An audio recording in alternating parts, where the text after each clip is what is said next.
오늘 이 아침 하나님께서 우리에게 주시는 말씀 함께 보도록 하겠습니다. 신약성경 마태복음 14장입니다. 신약성경 마태복음 14장 34절부터 36절까지 말씀.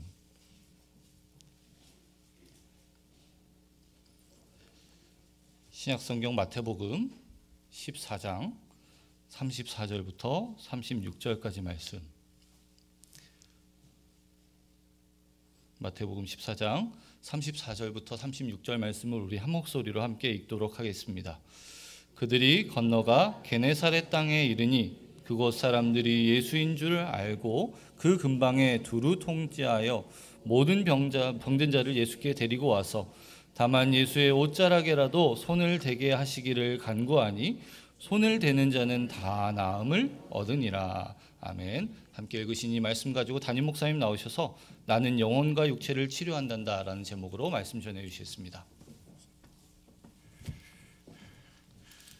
여러분 다 편안하셨죠? 명절 기간이어서 여러 가지로 이쪽 저쪽 다니는 일도 많이 있었겠지만 그래도 건강한 모습으로 이렇게 뵙게 돼서 아주 기쁘게 생각합니다. 어떻게 명절 동안에 제가 여러분에게 말씀드린 것처럼 식구들을 섬기는 일에 좀 이렇게 잘 헌신을 하셨는지 모르겠습니다. 크리스천들이 먼저 섬기고 크리스천들이 먼저 모범을 보이면은 좋은 덕을 세우는 것 같아요.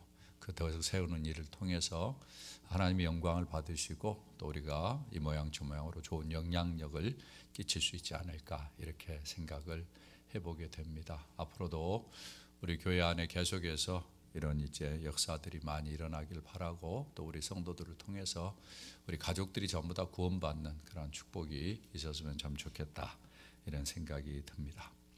제가 오늘 여러분과 함께 아주 짧은 성경 구절을 택했는데요. 주제는 나의 영혼과 육체 그것을 주님께서 치료한다라는 그러한 이제 내용에 대해서 좀 말씀을 좀 나누려고 그렇게 생각을 하고 있습니다. 여러분 어떻습니까? 여러분 예수님이 여러분 개인에게는 어떤 분이신가요? 여러분 예수님이 여러분에게 어떤 분이시죠? 신앙생활하는 분들이 많은 예수님에 대한 이야기를 이렇게 듣곤 하는데 막상 이제 이런 질문을 받아서 예수님이 당신에게 어떤 분입니까? 라고 묻는다면은 잘 대답을 못 합니다. 뭔가 교회에서 많이 들은 것 같은데 구체적으로 예수님이 나에게 이런 분이다 라고 아주 단순하게 잘 말을 못해요. 왜 그럴까? 제가 봤을 때 교회에서 너무 많이 배웠다 이런 생각이 들어요. 너무 많은 말을 들은 것이 아니겠는가라는 생각도 들지만은 그것보다는 사실은 이제 교육학적으로 생각을 한다면은 예수님에 대한 경험이 없기 때문에 그렇습니다. 일반적으로 사람들이 오래 기억하는 것 그리고 명료하게 자기가 생각하는 것을 표현하는 것은 경험이 되어졌을 때 그렇게 표현한다는 거예요.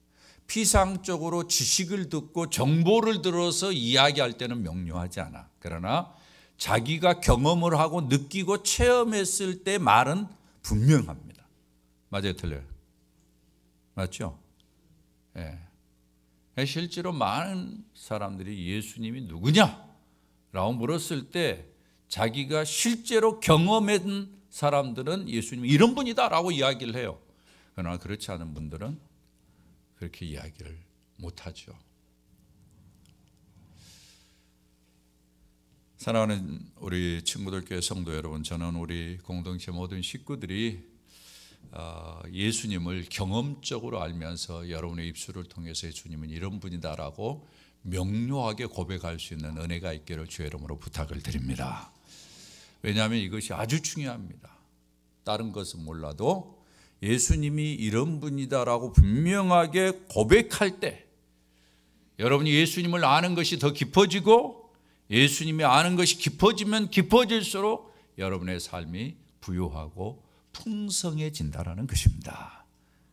그래서 여러분에게 여러분 열심히 예수님 알고 예수님을 경험적으로 경험하고 그래서 여러분의 입술로 예수님이 이런 분이다 라고 고백하는 지경에까지 다 이렇게 점진적 발전해 갈 수 있기를 바랍니다. 저는 계속해서 예수님이 어떤 분인가에 대해서 이야기를 하고 있습니다. 예수님이 이 땅에 오셔서 많은 말씀을 하셨습니다. 자기가 어떤 존재라는 것을 말씀을 하셨어요. 말씀을 통해서 예수님은 자기가 어떤 분이라는 것을 드러냈고, 그 다음에 예수님께서 이 땅에 오시면서 많은 활동을 하셨어요. 많은 일을 하셨어요. 그 일 가운데서 사람들과 부대끼면서 일 가운데서 또 우리가 쉽게 이야기한다면 뭐 기적을 베푸신다든지 이런 일들 가운데서 예수님은 자기가 어떤 분인가를 이렇게 사람들이 알 수 있도록 그렇게 하셨어요. 여러분, 지금까지 이제 제가 말씀을 쭉 드리면서 워킹 위드 지저스, 예수님과 함께 걷는 그 발걸음을 통해서 예수님이 어떤 분인가에 대해서 여러분 나름대로 좀 정리를 할 수 있는 기회가 되었는지 모르겠습니다. 만약에 안 되었다면 여러분 제발 좀 부탁하기를, 여러분들이 사무실에 요청을 하셔서 그동안 워킹 위드 지저스라고 여러분이 이제 제목을 가지고 말씀을 드렸던 모든 설교 요약의 자료를 좀 받으세요. 여러분 주보에 늘 끼어 있잖아요.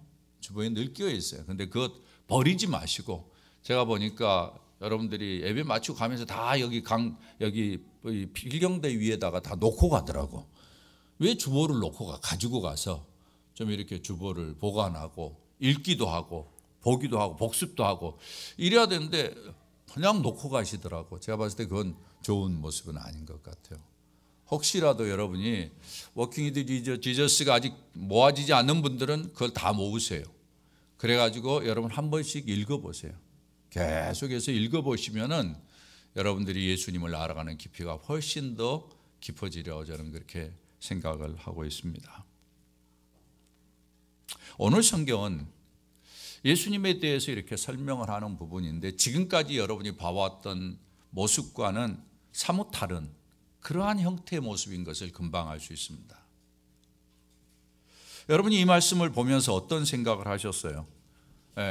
우선은 여러분이 이 말씀을 보면서 야, 참 본문이 짧다 이렇게 생각하셨을 거예요. 그렇죠. 본문이 3절밖에 안 되니까 짧다, 참 짧아서 좋다 이런 생각을 하셨지만, 여기까지 가서 봐라, 이게 무슨 말을 하는 거지?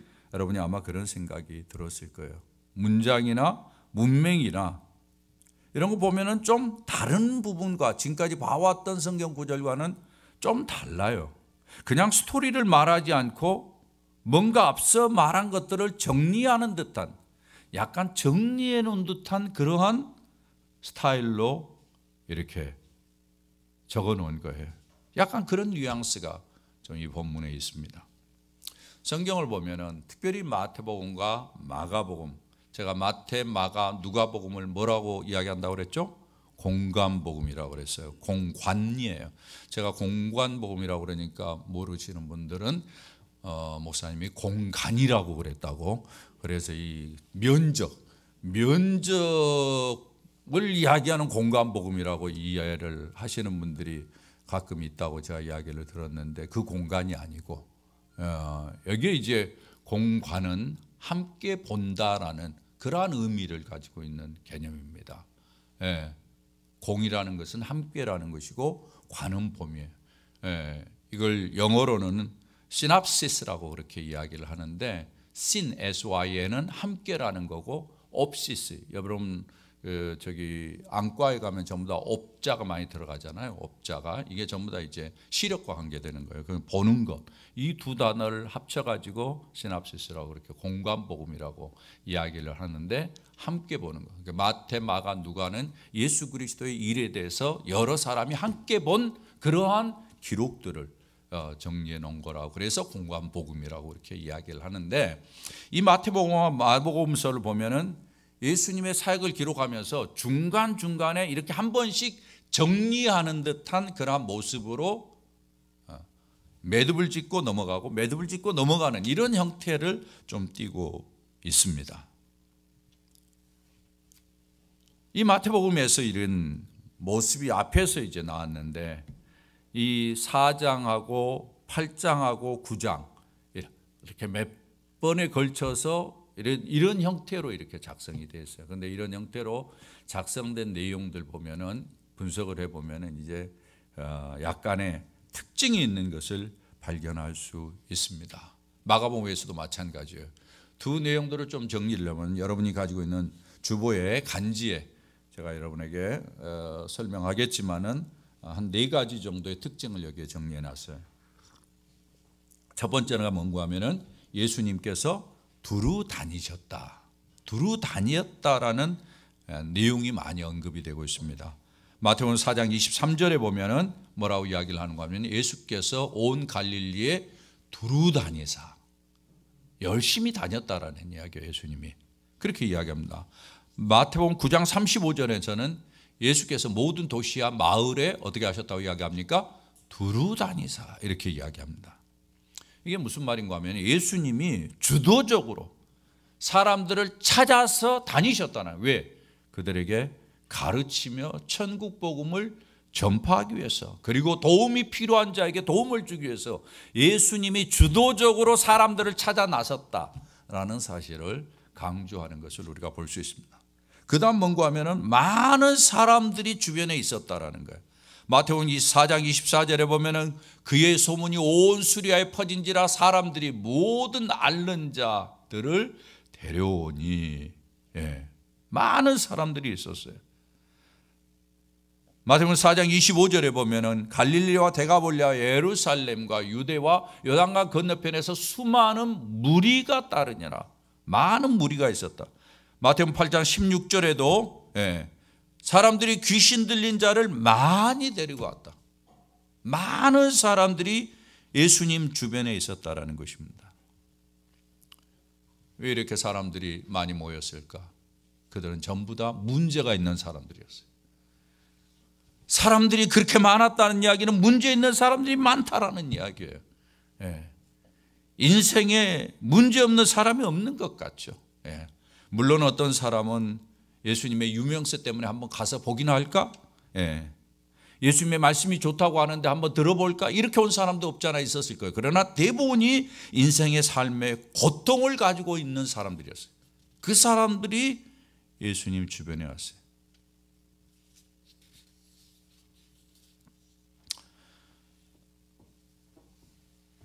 그리고는 여러분이 세 번째 보면은 치유와 귀신을 쫓아내는, 귀신을 쫓아내는 것을 가리켜서 이제 일반적으로 축사라는 그러한 표현을 쓰는데 교회를 오래 다녀본 분들은 다 아시라고 생각합니다.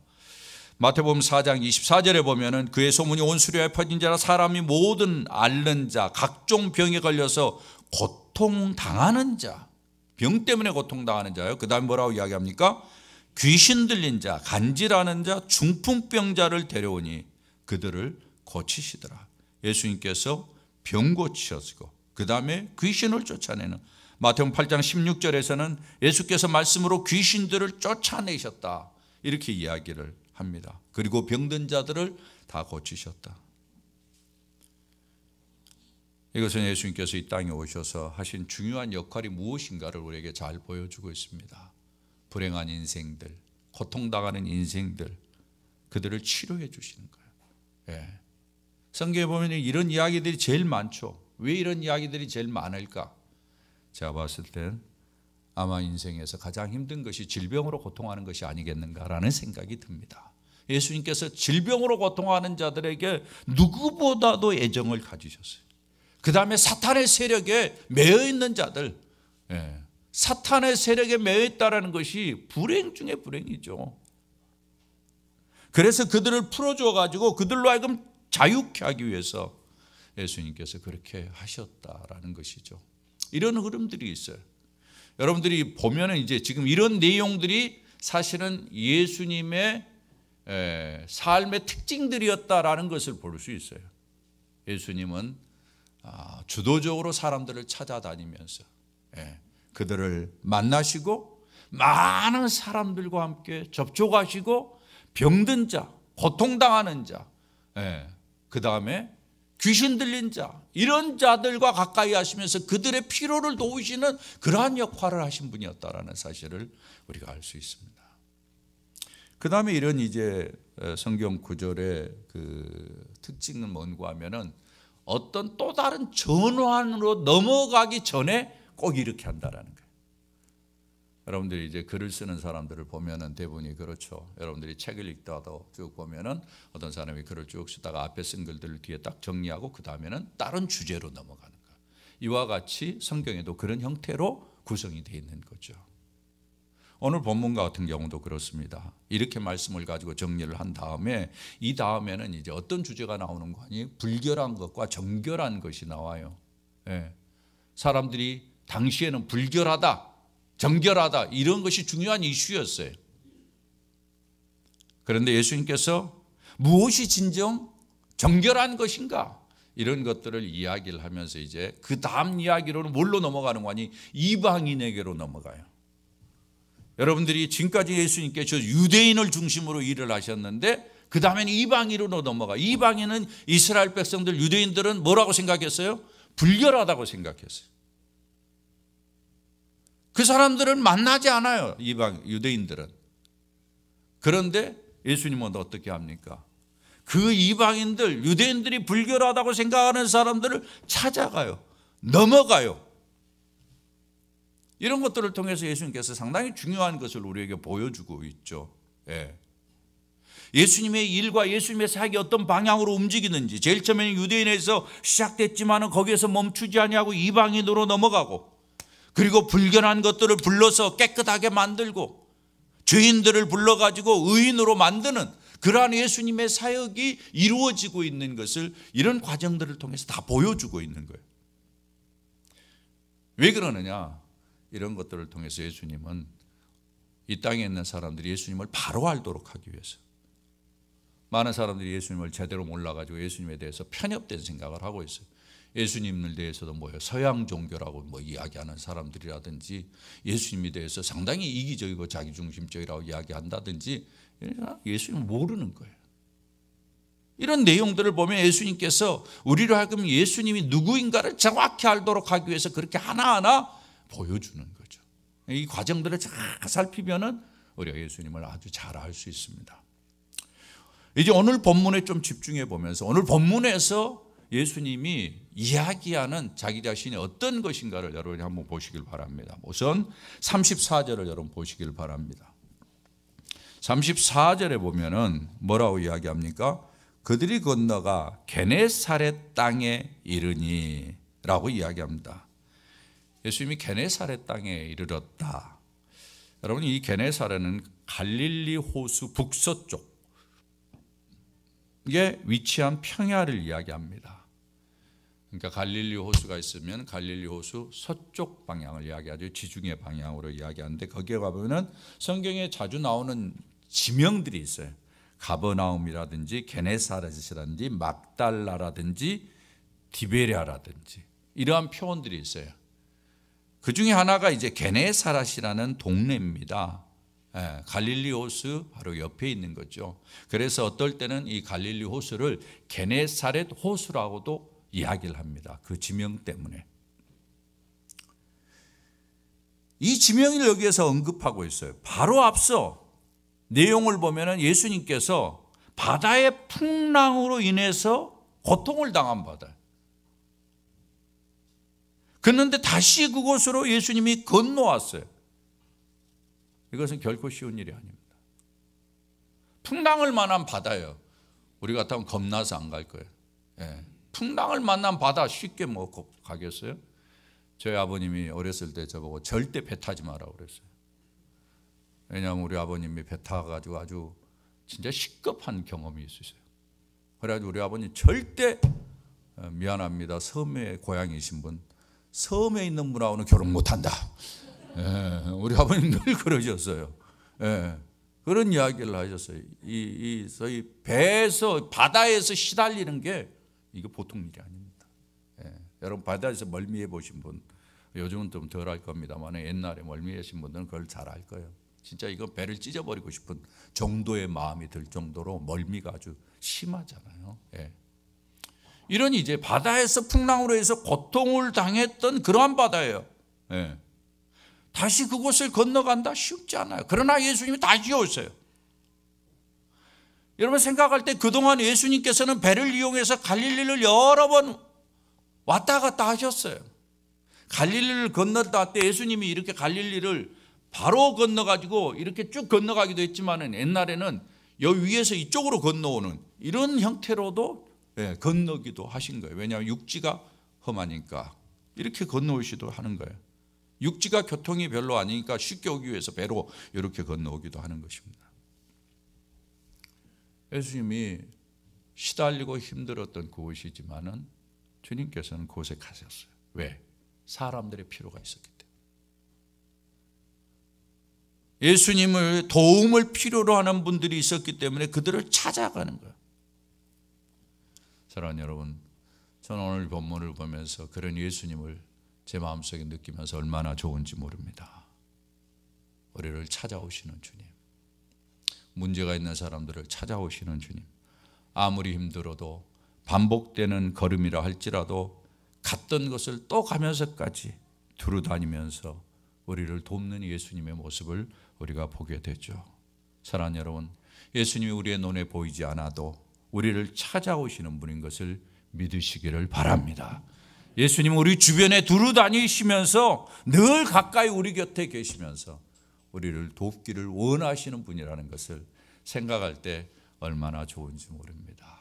우리 예수님이 우리 곁에 있는 한 우리는 염려하지 아니하고 걱정하지 아니하고 평안을 누리면서 인생을 살아갈 수 있음을 저는 믿습니다. 이 본문이 내려내는 이제 중요한 메시지가 몇 가지 있습니다. 여러분이 설교 메모지에 3번 문제에 제가 적어놨는데 좀 더 구체적으로 이제 이야기하는 것을 보도록 그렇게 하겠습니다. 35절입니다. 우리 다 같이 한번 읽어볼까요? 시작. 그곳 사람들이 예수신 줄을 알고 그 근방에 두루 통지하여 모든 병자들 예수께 데리고 와서, 많은 사람들이 뭐예요? 예수님이 도착하자 예수님을 어떻게 했다는 거예요? 알아봤다는 이야기입니다. 예.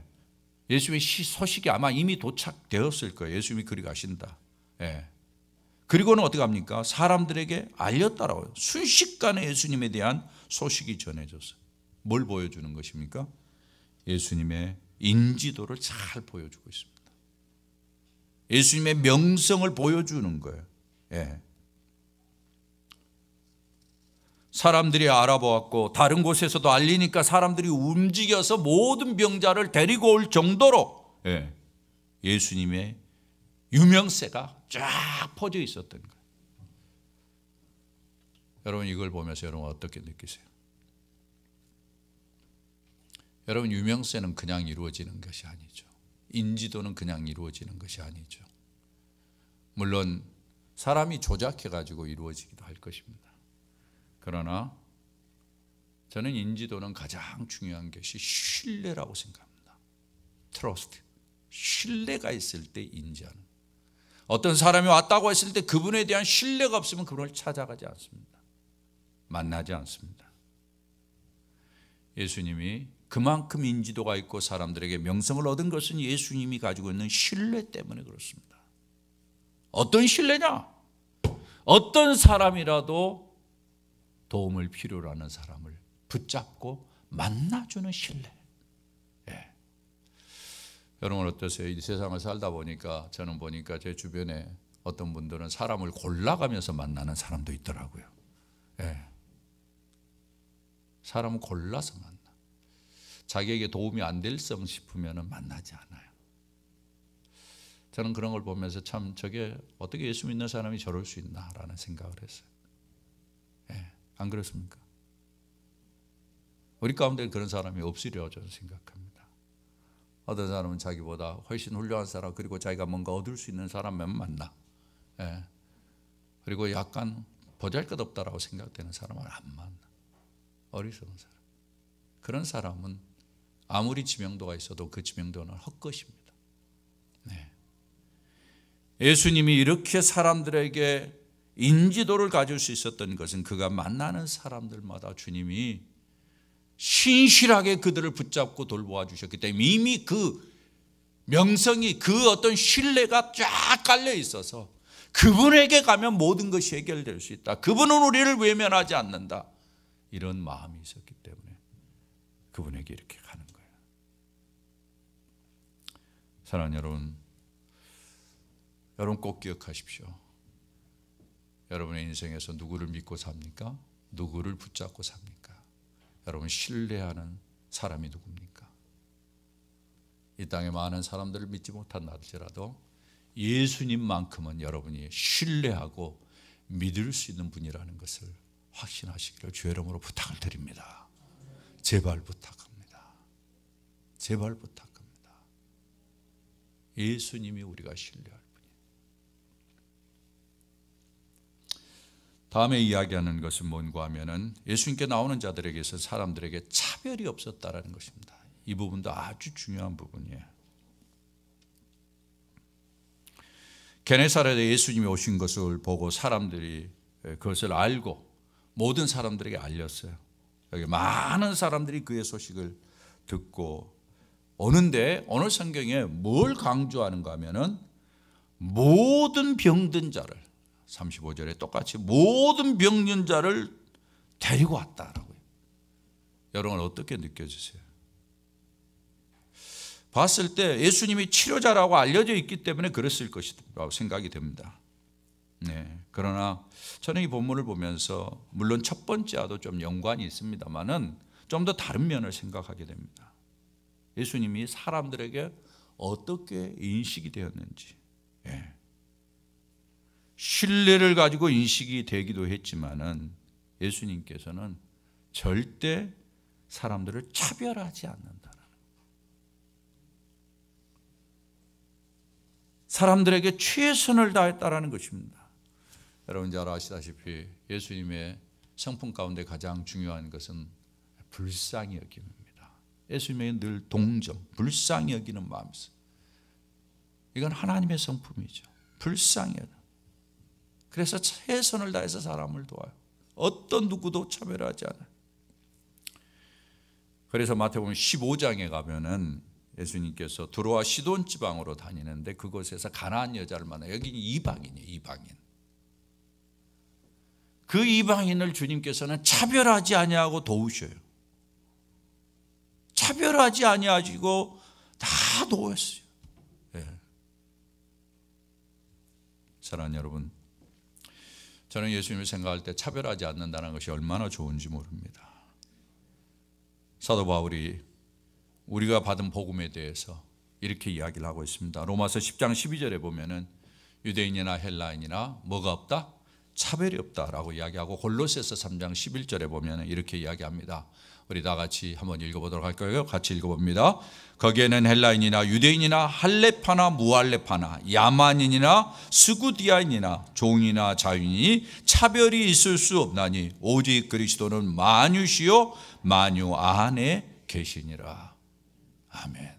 차별이 없다라는 거예요. 그 누구도. 사랑하는 여러분, 차별 때문에 인생들이 겪는 고통이 얼마나 많습니까? 그러나 예수님은 차별하지 않는다라는 거예요. 차별했다면 내가 이 자리에 있을 수 없죠. 그러나 차별하지 않는 예수님, 그 은혜 때문에 작은 자가 큰 자를 당하고 나중된 자가 먼저 되는 놀라운 은혜를 겪게 되는 것입니다. 할렐루야. 세 번째로 이 본문에서 또 우리가 발견할 수 있는 것은 예수님의 능력입니다. 36절 여러분 하반절을 좀 볼 수 있기를 바랍니다. 36절 하반절에 보면은 다만 예수의 옷자락에도 손을 대게 하시기를 간구하니 뭐라고 이야기합니까? 손을 대는 자는 다 나음을 얻으니라. 다 나음을 얻었다고요.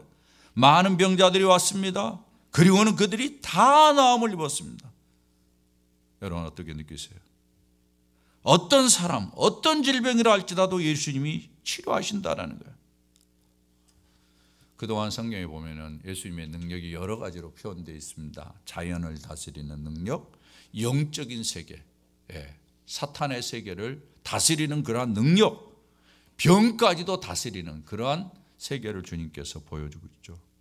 예수님은 모든 것을 다루시는 그런 가운데서 치료하시고 회복시키는, 오늘날에도 마찬가지입니다.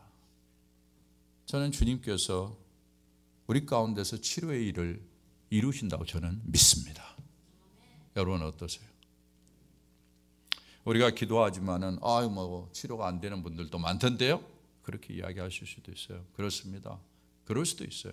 그러나 또 한편은 치료가 됩니다. 그러면 여러분, 우리에게 그런 이제 헷갈리는 마음이 들 거예요. 치료되는 건 뭐고 치료 안 되는 건 뭐냐? 저는 그것은 모릅니다. 여러분이 알려고도 하지 마세요.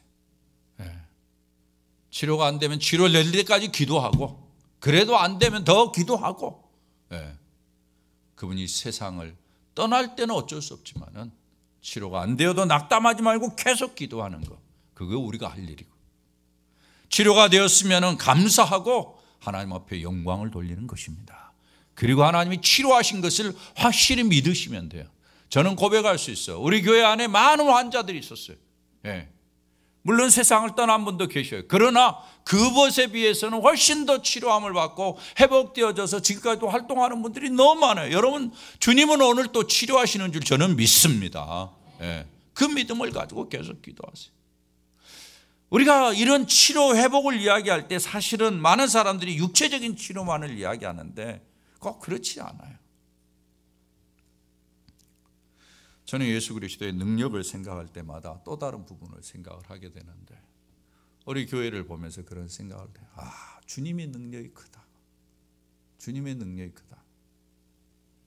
제가 요즘 우리 만나는 우리 목사님들, 이렇게 사역자들이 있으면 이야기를 종종 이렇게 합니다. 난 지금 참 행복하다. 행복하다라고 이야기합니다. 담임 목사 행복하다고 이야기하니까 좋으시죠? 별로 안 좋으세요? 목사만 행복하면 되나 이렇게 해서 여러분 그러세요? 왜 그러는가 하면 제가 이제 20년의 교회 역사를 보잖아요.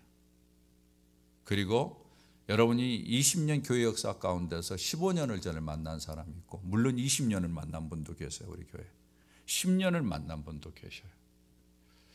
저는 그분이 나를 처음 만났을 때, 저를 처음 만났을 때의 모습을 기억해요. 제가. 왜냐하면 목사니까. 왜냐하면 저를 처음 만났을 때 그분의 모습 속에서 제가 보고 싶은 것은 세월이 지났을 때 하나님이 어떻게 그를 바꾸셨나, 하나님이 어떻게 그를 변화시켰나, 하나님이 어떻게 그를 성숙하게 만드셨나, 이게 목사의 관심사항 아니냐. 맞아요, 틀려요? 그렇잖아요. 제가 그런 이야기를 했죠. 사람이 잘 안 바뀌더라. 사람이 바뀌려면 20년은 기다리는 게 좋겠더라. 이런 이야기를 했는데 20년이 지나고 보니까 15년, 뭐 10년 되신 분도 있지만 제가 봤을 때 상당히 많은 세월이 지났어요. 그런 과정을 통해서 제가 발견한 것은 한 분 한 분 하나님께 가까이 오는 거예요. 한 분 한 분이 하나님께 더 잘하려고 노력하는 모습을 보이는 거죠. 이것처럼 목사에게 기쁜 일이 어디 있습니까? 우리 성도들의. 그러니까 그 모습을 보고 있는 목사 얼마나 행복해요. 하나님 앞에서. 교회가 존재하는 이유가 거기에 있으니까. 이런 모습을 볼 때 하나님의 능력이 얼마나 놀라운지 모릅니다. 나는 부족했지만 하나님께서 각자의 심령에서 사람들을 바꾸는 일들을 이렇게 하셨구나. 사람들의 마음을 이렇게 움직이셨구나. 그래서 하나님께 가까이 가게 만들고 그들의 삶을 복되게 하시는구나. 이런 것을 보고 있는 목사는 행복합니다. 할렐루야. 여러분이 저에게 행복을 주는 거예요. 그래서 제가 다른 것 때문에 행복한 게 아니라 여러분 가운데 변화되신 분들, 여러분 가운데 발전하시는 분들이 저에게 행복을 주는 거예요. 사랑하는 여러분, 우리 모두 다 그런 행복을 주거니 받거니 했으면 좋겠습니다. 옆에 분하고 한번 인사할까요? 제가 행복을 드리겠습니다. 여러분 한번 인사하십시오. 제가 행복을 드리겠습니다. 행복을 드리겠습니다. 행복을 드리는 것은 여러분이 그만큼 성숙하는 거예요. 마지막으로 오늘 성경이 우리에게 보여주는 것이 있습니다. 영과 육체의 치유라는 것입니다. 여기 오늘 성경의 36절을 보면은 다만 예수의 옷짝이라 해도 손을 대게 하시기를 간구하니 손을 대는 자는 다 나음을 얻으니라 라고 이야기를 합니다. 예수님께 오는 환자들이 너무 많았어요. 그래서 다 예수님을 만나볼 수가 없는 거예요. 가능성이 없어요. 그러니까 사람들이 어떻게 하는 거니? 가장자리만이라도 만지면 나을 것 같으니까 그걸 허락해 달라는 거예요. 이스라엘 백성들의 옷이 좀 특징이 있었습니다. 여러분 잘 아시는 대로 구약성경에 보면 이스라엘 백성의 옷에는 이 겉옷의 아랫부분에 이 그 귀퉁이들, 이 귀퉁이들에다 술을 달았어요. 민수기서에 보면 그렇게 이야기를 하고 있어요. 여기에 보면은 민수기서 15장 38절에 보면은 이스라엘 자손에게 명령하여 대대로 그들의 옷단 귀에 술을 만들고 청색끈을 그 귀에 술에 더하라. 이렇게 여러분이 지금도 가끔 이스라엘 백성들 TV에서 보면은 이런 데 끝에 술을 달아놨어요. 술을. 그리고 그다음 39절에 보면은 이 술은 너희가 보고 어떻게 합니까? 여호와의 모든 계명을 기억하여 준행하고 너희를 방종하게 하는 자신의 마음과 눈의 욕심을 따라 음행하지 않게 하게 함이라. 그러니까 이 술을 보면서 저들이 거룩해지도록, 술을 보면서 정신 차리도록 하는 거예요. 이스라엘 백성들이 이걸 보면서 야, 이것은 진짜 하나님이 이렇게 하라고 했지. 그러니까 경건을 위한 중요한 하나의 어떤 면에서는 도전을 주는 도구로 사용되는 거죠. 이렇게 해서 하나님께서 술을 만들라고 그랬습니다. 예. 그 술을 이야기하는, 여기에 보면은 뭘 이야기를 하는 거 아니에요? 옷자락, 이걸 이야기를 하거든요. 예. 그러니까 예수님의 옷자락이라도 만지도록. 예. 그런데 이스라엘 백성들은 이것이 또 다른 의미를 가져요. 왜냐하면 이것이 거룩을 위한 중요한 구별된 술이에요. 그러니까 예수님의 옷자락을 하나 만나면은 거룩해지는 그러한 은혜를 덧입을 수 있다라는 그들의 마음이 있었어요. 그래서 그걸 만지면은 그들이 뭔가 나아지지 않겠느냐 이렇게 생각하는 건데, 성경에 뭐라고 이야기하는 거? 그 사람들이 전부 다 나음을 얻었다라고 이야기합니다. 이것이 좀 더 어떤 의미를 갖는지를 보면은 마태복음 9장 21절 22절에 보면은, 그냥 들으십시오 여러분이. 예, 어떤 이야기가 나오는 거 아니? 12해를 혈루증으로 앓고 있는 여인에 대한 이야기예요. 거기에 예수님께서 그 여인이 예수님의 겉옷을 만지는 사건이 언급됩니다. 겉옷을 만지는 것에 대해서 성경이 이렇게 이야기합니다. 이는 제 마음에 그 겉옷만 만져도 구원을 받겠다 함이라. 자 보세요. 12해를 혈루증으로 앓고 있는 건데 이 여인이 겉옷만 만져도 구원을 받겠다라고 이야기했어요. 여기에서 말하는 구원은 뭘 이야기합니까? 예, 자기가 이 겉옷에 이 술을 만지면은 실제로 이것은 거룩해지는 것을 상징하는 거거든요. 그런데 거룩해지면서 자기가 구원을 얻겠다라고 이야기하는 이 말에는 두 가지 의미를 담고 있어요.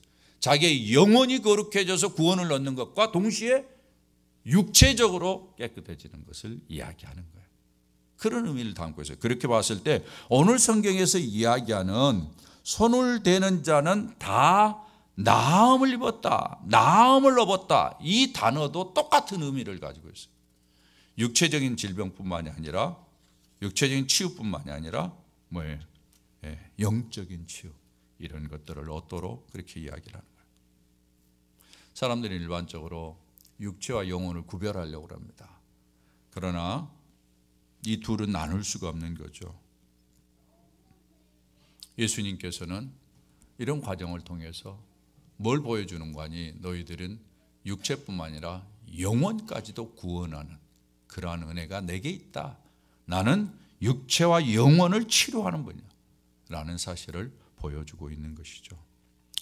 여러분, 제가 최근에 영상을 하나 받은 게 있습니다. 여러분이 영상을 한번 볼 수 있기를 바랍니다. 지금까지 제가 드린 말씀을 어쩌면 정리하는 말씀이기도 하니까요. 한번 영상을 잠깐 좀 보시죠.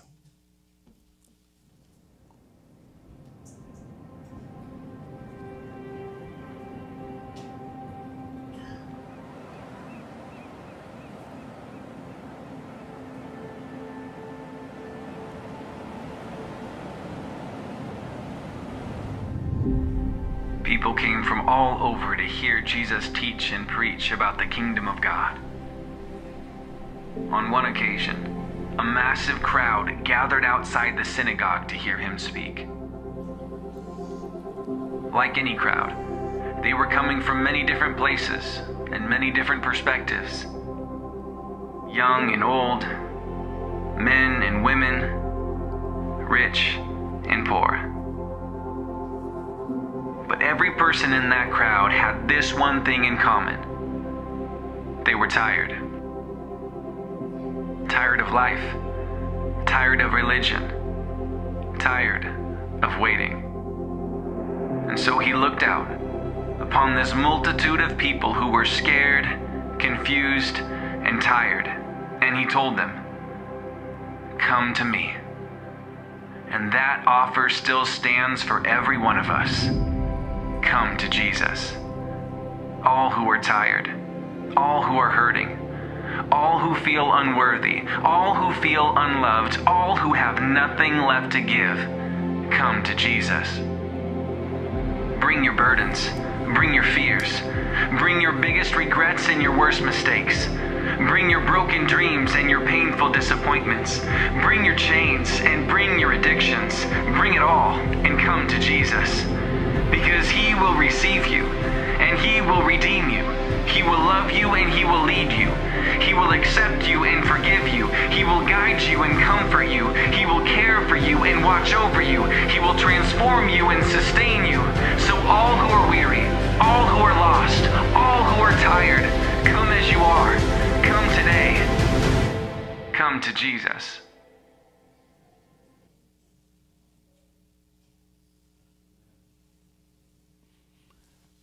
여러분 어떻게 느끼십니까? 예수님이 누굽니까?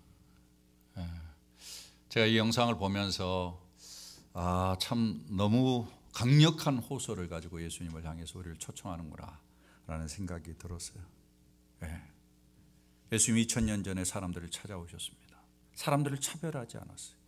그들의 필요를 따라서 오셔서 그들의 필요를 채워주시고 그들을 치료하시고 회복시키시고 육체적인 것뿐만이 아니라 영적인 구원까지도 허락해 주시면서 그들을 이끌어 주셨어요. 삶의 모양은 다릅니다. 언급된 것처럼 우리는 삶에 지쳐 있어요. 피곤해요. 상처투성이에요. 가치가 없다고 느끼는 사람도 많아요. 사랑받지 못한다고 생각하는 사람도 많아요. 아무것도 나는 나눌 것이 없다고 인생의 무거운 짐을 지고 가는 사람들이 많아요. 예수님은 그런 우리들을 치료하십니다. 할렐루야.